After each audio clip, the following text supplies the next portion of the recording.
in this video I'm going to tell you the types of assets. Okay, see, assets are those which can be converted into cash or from which we can derive benefits. Now the broad categories are non-current assets and current assets. Now the non-current assets are those assets from which we can derive the benefits for more than 1 year, whereas current assets are those assets from which the benefits that can be derived are not more than 1 year. Okay, they are short term. Now under non-current asset, another type is fixed assets, which can be again of two types: tangible assets and intangible assets.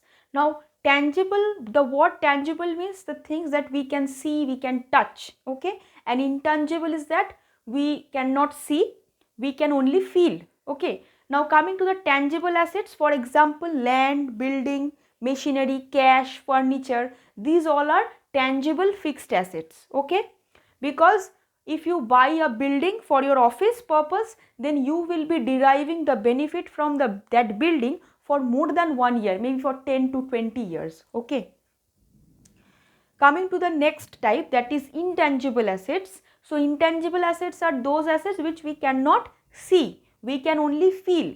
For example, goodwill. Suppose ITC is a very famous company, and ITC Limited has its own goodwill.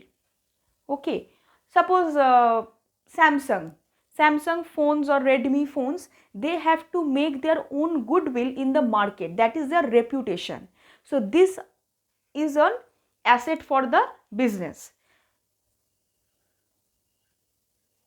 The next category is current asset.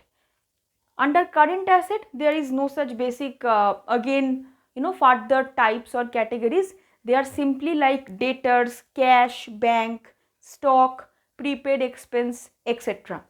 Now just let me tell you one thing, that debtors, suppose debtors are those to which you have made sales but on credit, and they have promised you to make the payment in future. That means debtors can be converted into cash, not now but in a future time, but it should not be more than a year. Okay, if it does, then we treat it as bad debt. Bad debt is the amount of the debt that you were supposed to receive, but now you know that you are not going to receive that money. Okay, that is a different concept. But debtors are basically those which can be converted into liquid cash within a short period of time. Similarly, cash balance, bank balance, stock, when you just selling the stock, you are just converting it into cash. Then prepaid expense means it is for a short time. You are supposed to pay the rent at the end of the month, but you have paid it in the middle of the month, so it is an asset for you. Okay,